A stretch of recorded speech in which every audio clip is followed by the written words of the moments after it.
சென்னையில் இருந்து தனி விமானம் மூலம் டெல்லி சென்றடைந்தார் தவேக தலைவர் விஜய். இன்னும் சற்று நேரத்தில் அவர் டெல்லியில் உள்ள சிபிஐ அலுவலகத்தில் விசாரணைக்காக நேரில் ஆஜராக இருக்கிறார். இதனை நாம் அண்மை செய்தியாக பார்த்து வருகிறோம். இது பற்றிய அண்மை தகவல்களை விரிவாக எமது செய்தியாளர் யோகேஸ்வரன் பதிவு செய்ய கேட்டோம். இன்னும் சற்று நேரத்தில் விஜய் டெல்லியில் உள்ள சிபிஐ அலுவலகத்தில் நேரில் விசாரணைக்காக ஆஜராக இருக்கிறார். இதனை நாம் அண்மை செய்தியாக பார்த்து வருகிறோம். சென்னையில் இருந்து தனி விமானம் மூலமாக டெல்லிக்கு புறப்பட்ட தவேக தலைவர் விஜய் டெல்லி விமான நிலையத்தை சென்றடைந்திருக்கும் நிலையில் அங்கிருந்து டெல்லியில் உள்ள சிபிஐ அலுவலகத்தை நோக்கி புறப்பட்டிருக்கிறார். இன்னும் சற்று நேரத்தில் அவர் டெல்லியில் உள்ள சிபிஐ அலுவலகத்தில் விசாரணைக்கு நேரில் ஆஜராக இருக்கிறார். இன்று காலை 11 மணிக்கு அவர் ஆஜராக அவருக்கு சம்மன் அனுப்பப்பட்ட நிலையில் அதனை ஏற்று சிபிஐ முன்பு ஆஜராவதற்காக இன்று காலை சென்னையில் இருந்து தவேக தலைவர் விஜய் தனி விமானம் மூலம் புறப்பட்ட நிலையில் டெல்லி விமான நிலையத்தை சென்றடைந்தார். அங்கிருந்து டெல்லியில் உள்ள சிபிஐ அலுவலகத்தை நோக்கி புறப்பட்டிருக்கிறார். இன்னும் சற்று நேரத்தில் அவர் டெல்லியில் உள்ள சிபிஐ அலுவலகத்தில் விசாரணைக்கு ஆஜராக இருக்கிறார். டெல்லியில் உள்ள சிபிஐ அலுவலகத்தில் விஜய் இன்னும் சற்று நேரத்தில் ஆஜராக இருக்கிறார். இதனை நாம் அண்மை செய்தியாக பார்த்து வருகிறோம். இது பற்றிய விரிவான விவரங்களை எமது சிறப்பு செய்தியாளர் யோகேஸ்வரன் பதிவு செய்ய கேட்டோம். இன்று காலை 11 மணிக்கு அவர் ஆஜராக அவருக்கு சம்மன் அனுப்பப்பட்ட நிலையில் அதனை ஏற்று சிபிஐ முன்பு ஆஜராக இன்று காலை சென்னையில் இருந்து தவேக தலைவர் விஜய் தனி விமானம் மூலம் புறப்பட்ட நிலையில் தற்போது டெல்லி விமான நிலையத்தை வந்தடைந்த அவர் அங்கிருந்து டெல்லியில் உள்ள சிபிஐ அலுவலகத்தில் ஆஜராவதற்காக புறப்பட்டிருக்கிறார். இன்னும் சற்று நேரத்தில் அவர் சிபிஐ அலுவலகத்தில் விசாரணைக்காக நேரில் ஆஜராக இருக்கிறார். இதனை நாம் அண்மை செய்தியாக பார்த்து வருகிறோம்.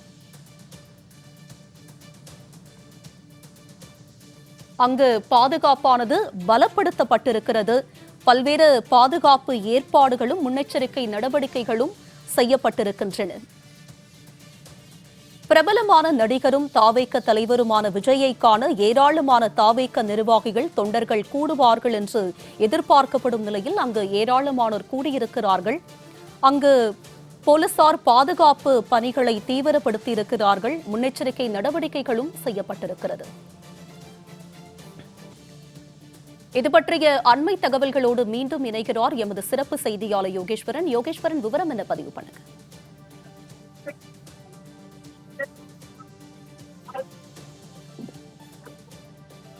உமா, டெல்லி விமான நிலையத்துல சற்று நேரத்திற்கு முன்பாக தரையிறங்கிய விஜய் வெளியே வந்து செல்லக்கூடிய அந்த காட்சிகளை பார்க்க முடிகிறது. விஜயினுடைய காருக்கு முன்பு விஜய்க்கு ஏற்கனவே மத்திய அரசு ஒய் பாதுகாப்பு வழங்கி இருக்கக்கூடிய நிலையில ஒய் பிரிவு அதிகாரிகளும் அதற்கு பின்புறத்துல டெல்லி காவல்துறையினுடைய சைரன் வைத்த வாகனங்கள் செல்லக்கூடிய அந்த காட்சிகளையும் பார்க்க முடிகிறது. விஜய் மற்றும் நிர்வாகிகள் பயணிப்பதற்காக சொகுசு கார்கள் செல்லக்கூடிய அந்த காட்சிகளை நம்ம பார்க்க முடிகிறது. இன்னும் சற்று நேரத்துல சிபிஐ அலுவலகம் செல்ல இருக்கிறார். அந்த காட்சிகளையும் நம்ம நேரலையில பார்க்க முடிகிறது. சிபிஐ விசாரணைக்கு ஆஜராகுவதற்காக டெல்லி வந்திருக்கக்கூடிய விஜயினுடைய பாதுகாப்பை உறுதி செய்வதற்காக அத்தனை ஏற்பாடுகளையுமே டெல்லி காவல்துறையினர் மேற்கொண்டிருக்கிறார்கள். சிபிஐ விசாரணைக்காக ஆஜராகக்கூடிய நபர் என்பதை தாண்டி ஏற்கனவே தமிழக வெற்றி கழகத்தினுடைய தலைவர் விஜய்க்கு மத்திய அரசினுடைய ஒய்பிரிவு பாதுகாப்பு இருக்கிறது. எனவே ஒய்பிரிவு பாதுகாப்பின் அடிப்படையில் அவருக்கு இத்தகைய பாதுகாப்பு ஏற்பாடுகள் எல்லாம் செய்யப்பட்டிருக்கிறது. தமிழக வெற்றி கழகத்தினுடைய தலைவர் விஜயோடு தமிழக வெற்றி கழகத்தினுடைய மூத்த நிர்வாகி ஆதவர்ஜுனா உள்ளிட்டோரும் ஒரே கார்ல அமர்ந்தபடி பயணித்து செல்லக்கூடிய அந்த காட்சிகளை நம்ம விமான நிலையத்திற்கு வெளிப்புற பகுதிகளில் பார்க்க முடியுது. அந்த காட்சிகளை தான் இப்ப நீங்களும் திரையில நேரலையில பார்க்க முடிகிறது. இன்னும் சற்று நேரத்துல விஜய் சிபிஐ அலுவலகத்தில் ஆஜராக இருக்கார். இப்ப கார் பார்க்கக்கூடிய இந்த இடம் என்பது டெல்லி இந்திரா காந்தி விமான நிலையத்தினுடைய டெர்மினல் 4 பகுதி. இந்த பகுதியிலிருந்து சிபிஐ அலுவலகத்திற்கு செல்வதற்கு சரியாக 14.6 கிலோமீட்டர், தோராயமாக 15 கிலோமீட்டர் விஜய் பயணிக்க வேண்டும். ஏறக்குறைய இப்போதே பாதி தூரம் கடந்து விட்டார்கள். இன்னும் சற்று நேரத்துல சிபிஐ அலுவலகத்துல விஜய் ஆஜராக இருக்கிறார். 11 மணிக்கு சிபிஐ அலுவலகத்தில் விஜய் ஆஜராக வேண்டும் என சிபிஐ ஏற்கனவே கடந்த 6ஆம் தேதி எழுத்துப்பூர்வ சம்மன் அனுப்பி இருந்த நிலையில மணி சரியாக இப்போது 10:45.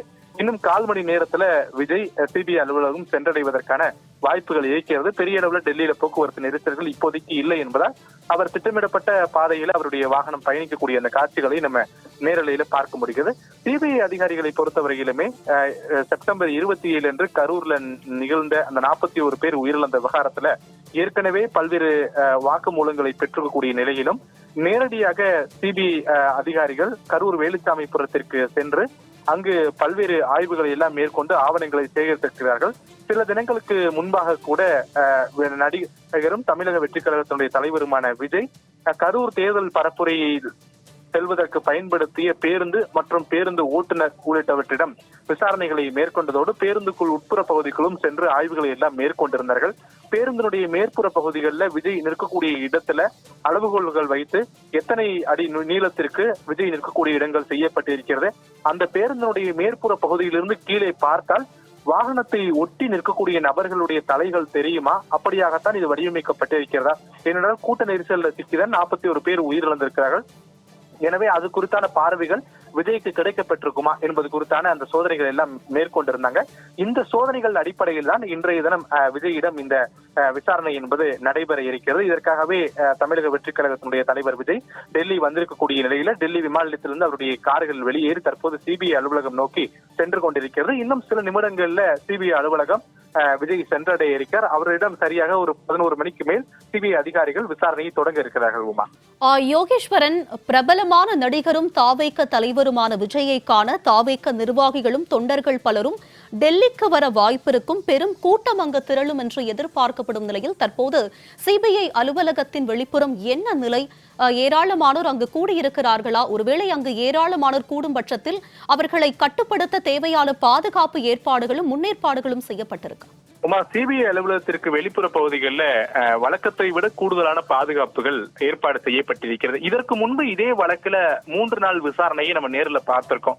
டிசம்பர் 29, 30, 31 அன்றைய தினம் ஆதவ் அர்ஜுனா, ஆனந்த், நிர்மல்குமார், மதியழகன், அதே போல கரூர் மாவட்டத்தினுடைய ஆட்சியர், காவல் கண்காணிப்பாளர் உள்ளிட்டோர் எல்லாம் விசாரணைக்கு ஆஜராகும் போது இந்த காட்சிகளை நம்ம பார்த்திருக்கோம். அப்போது இருந்த பாதுகாப்பை விட இன்று அதை விட 2 மடங்காக பாதுகாப்புகளை அதிகரித்திருக்கிறார்கள். அந்த குறிப்பிட்ட லோதி எஸ்டேட் சாலை, சிபிஐனுடைய தலைமை அலுவலகம் அமைந்திருக்கக்கூடிய லோதி எஸ்டேட் சாலையில 2 புறங்களிலுமே பேரிகார்டுகள் அமைத்து வெளி வாகனங்கள் உள்ளே செல்லாத வகையில பல தடுப்புகளை ஏற்பாடு செய்திருக்கிறார்கள். இவற்றை தவிர வழக்கமாக சிபிஐ அலுவலகத்திற்கு சிஆர்பிஎஃபினுடைய பாதுகாப்பு, துணை ராணுவ படையினுடைய பாதுகாப்பு இருக்கும். துப்பாக்கி ஏந்திய பாதுகாவலர்கள் பாதுகாப்பு பணியில ஈடுபடுத்தப்பட்டிருப்பார்கள். இன்றைய தினம் டெல்லி காவல்துறையினரும் கூடுதலாக வரவழைக்கப்பட்டு அவர்களும் துப்பாக்கி ஏந்திய நிலையில பாதுகாப்பு பணியில ஈடுபடுத்தப்பட்டிருக்கிறார்கள். சிபிஐ அலுவலகத்திற்குள் செல்லக்கூடிய அத்தனை நபர்களிடமே உரிய ஆவணங்கள் சோதனை, அதாவது ஐடி கார்டு பரிசோதனைக்கு பிறகே உள்ளே அனுமதிக்கப்படுகிறார்கள்.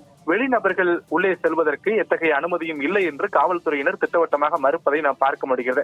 கடந்த முறை ஊடகங்கள் செய்தி சேகரிப்பதற்கு சிபிஐ வளாகத்தினுடைய அந்த வாயிலில் நின்று செய்தி சேகரிக்கப்படுகிறது. ஆனால் இந்த முறை சிபிஐ அலுவலகத்திற்கு எதிர்ப்புறத்துல பேரிகார்டுகள் அமைத்து இந்த குறிப்பிட்ட பகுதிகளில் நின்றுதான் காட்சிகளை நீங்கள் ஒளிப்பதிவு செய்ய வேண்டும் என்ற கட்டுப்பாடுகளை விதித்திருக்கிறார்கள். அதற்கான காரணம், விஜய் வெளியே வந்து இறங்கும் போதோ அல்லது உள்ளே செல்லும் போதோ முண்டி அடித்துக் கொண்டு யாரேனும் உள்ளே சென்று விடுவார்கள், இது பாதுகாப்பு குறைபாடுகளை ஏற்படுத்திவிடும் என்ற ஒரு காரணத்தினால் அதற்கும் பல்வேறு கட்டுப்பாடுகளை எல்லாம் விதித்திருக்கிறார்கள்.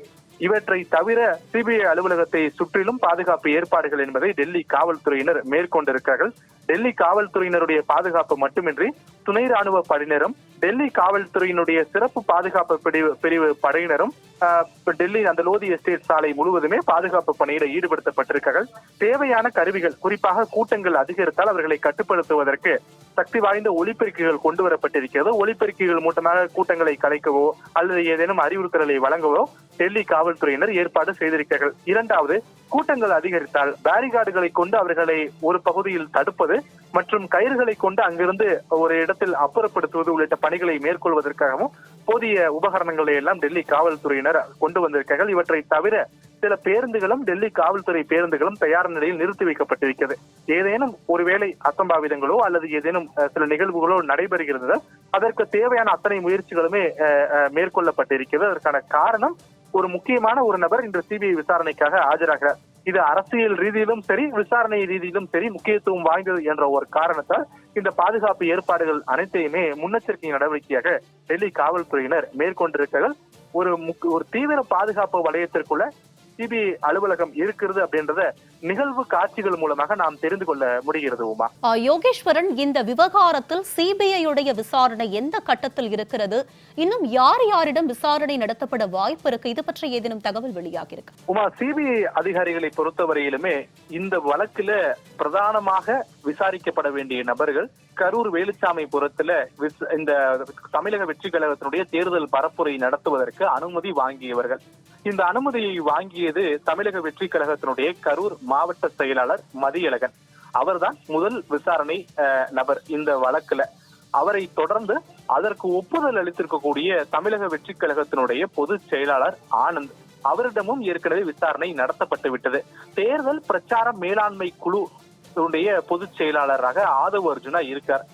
கரூர்ல நடைபெற்றது தேர்தல் பிரச்சாரம் தான். அதுக்கான பொதுக்குழு மேலாண்மை குழு பொதுச் செயலாளராக இருக்கக்கூடிய ஆதவ் அர்ஜுனாவிடம் இது தொடர்பாக வழக்கினுடைய விசாரணை நடைபெற்று விட்டது.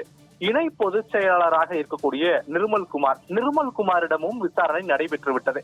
இவர்கள் அனைவருமே நேரடியாக இந்த விவகாரங்கள்ல சம்பந்தப்பட்டவர்கள். அவர்களிடம் முதற்கட்ட விசாரணையை சிபிஐ நடத்திவிட்டார்கள். இவற்றை தவிர இந்த கடிதங்களை கொடுத்து அனுமதி கேட்ட நபர்களிடம் விசாரணை நடத்தியதை போல கடிதங்களை பெற்று அனுமதி வழங்கிய நபர்களாக இருக்கக்கூடிய கரூரினுடைய மாவட்ட ஆட்சியர் மற்றும் கரூர் மாவட்ட காவல் கண்காணிப்பாளர் இருவரிடமும் சிபிஐ விசாரணை நடத்திவிட்டது. இவர்கள் எல்லாம் முதற்கட்டமாக விசாரணை நடத்தப்பட்ட நபர்கள். இரண்டாவது கட்டமாக இந்த கூட்டம் யாருக்காக சேர்ந்தது? விஜய்க்காக சேர்ந்த கூட்டங்கள். விஜய் பார்ப்பதற்காகவும் அதே போல விஜயினுடைய உரையை கேட்பதற்காகவும் அதிக அளவுல கூட்டம் கூடினார்கள். விஜயிடம் இந்த விவகாரங்கள் தொடர்பாக ஏதேனும் அறிவுறுத்தல் வழங்கப்பட்டதா என்பதுதான் இந்த வழக்கில் இருக்கக்கூடிய பிரதான கேள்வி. காரணம், விஜய் நண்பகல் அல்லது பிற்பகலில் அந்த கரூர் வேலுச்சாமிபுரத்திற்கு வருவார் என்று தெரிவிக்கப்பட்டிருந்த நிலையில அவர் கிட்டத்தட்ட 6 மணி நேரங்களுக்கு மேல் காலதாமதமாக அந்த குறிப்பிட்ட வேலுச்சாமிபுரத்திற்கு வந்தார். அதற்குள்ளாகவே கூட்டம் கட்டுக்கடங்காமல் எகிறிவிட்டது. விஜய் வருகைக்கு முன்னதாக அவர்களிடம் தமிழக வெற்றி கழக நிர்வாகிகளோ அல்லது காவல்துறை அதிகாரிகளோ இதர பிற அதிகாரிகளோ இந்த கூட்டங்கள் குறித்தெல்லாம் அறிவுறுத்தி இருந்தார்களா? அவர்கள் செல்வதற்கான கட்டுப்பாடுகள் விதிக்கப்பட்டதா? இப்படியான பல கேள்விகள் இருக்கிறது. இந்த கேள்விகளுக்கெல்லாம் விஜயால் மட்டுமே நேரடியாக பதில் சொல்ல முடியும் என்ற ஒரு காரணத்தால் விஜயை நேரில் அழைத்து இன்றைய தினம் சிபிஐ இந்த கேள்விகளை கேட்டு விசாரணை எல்லாம் நடத்த இருக்கிறது. இதற்கு பிறகாக இன்னும் சில நபர்களிடம் விசாரணை நடத்தப்பட வேண்டும் என்ற அடிப்படையில் தான் நேற்று மற்றும் நேற்றைய முன்தினங்கள் கரூர் மாவட்டம் வேலுச்சாமிபுரத்திற்கு நேரடியாக சென்று அங்க இருக்கக்கூடிய பொதுப்பணித்துறை அலுவலகத்தில் வைத்து அந்த விஜய் பயன்படுத்திய பிரச்சார வாகனம் மற்றும் விஜய் பயன்படுத்திய பிரச்சார வாகனத்தில் அந்த குறிப்பிட்ட செப்டம்பர் 27ஆம் தேதி இந்த வாகனத்தை இயக்கிய ஓட்டுநர் உள்ளிட்டோரிடம் விசாரணைகளை நடத்தி இருக்கிறது. இவற்றை தவிர இன்னும் சில அதிகாரிகளிடம் கரூர் மாவட்டத்திற்கு நேரடியாகவே சென்று விசாரணைகளை நடத்தியிருக்கிறார். இதற்கு பிறகு தமிழக வெற்றி கழகத்தினுடைய தலைவர் விஜய் அல்லது இந்த விசாரணைக்காக இதற்கு முன்பு கடந்த டிசம்பர் மாதம் ஆஜராகி இந்த மாவட்ட ஆட்சியர் காவல் கண்காணிப்பாளர் தமிழக வெற்றி கழகத்தினுடைய இதர நிர்வாகிகள் அளித்திருக்கக்கூடிய வாக்கு மூலங்கள் அடிப்படையில ஏதேனும் நபர் விசாரிக்கப்பட வேண்டும் என்றால் அவர்கள் குறித்தான விசாரணையை சிபிஐ தொடங்குவார்கள். இன்னும் சில முக்கியஸ்தர்களுடைய பெயர்கள் நாம் விசாரிக்கப்படும் போது கிடைக்கப்பெற்றது. குறிப்பாக ஆளும் கட்சியைச் சேர்ந்த சில நபர்களுடைய பெயர்களும் சிபிஐ விசாரணை வலயத்தில் இருப்பதாக சொல்கிறார்கள். அதனை நாம் உறுதிப்படுத்திய பிறகு அதனையும் நாம் செய்தியாக வெளியிடலாம். அது உறுதிப்படுத்தலுக்காக காத்திருக்கிறது. இன்றைய தினம் விஜயிடம் மட்டும்தான் விசாரணை நடத்தப்பட போகிறார்கள். விஜயிடம் விசாரணை நடத்தப் போவது இதற்கு முன்பு விசாரணை நடத்தப்பட்ட நபர்களிடமிருந்து கிடைக்கப்பட்ட தகவல்கள் மற்றும் சிபிஐ அதிகாரிகளால் சேகரிக்கப்பட்ட ஆவணங்கள் மற்றும் தடயங்கள் அடிப்படையில இன்றைய விசாரணை சிபிஐயிடம் விஜயிடம் நடக்கிறது அப்படின்றதையும் நாம் தெளிவாக புரிந்து கொள்ளலாம். உங்களுடைய விரிவான விவரங்களுக்கு நன்றி யோகேஸ்வரன்.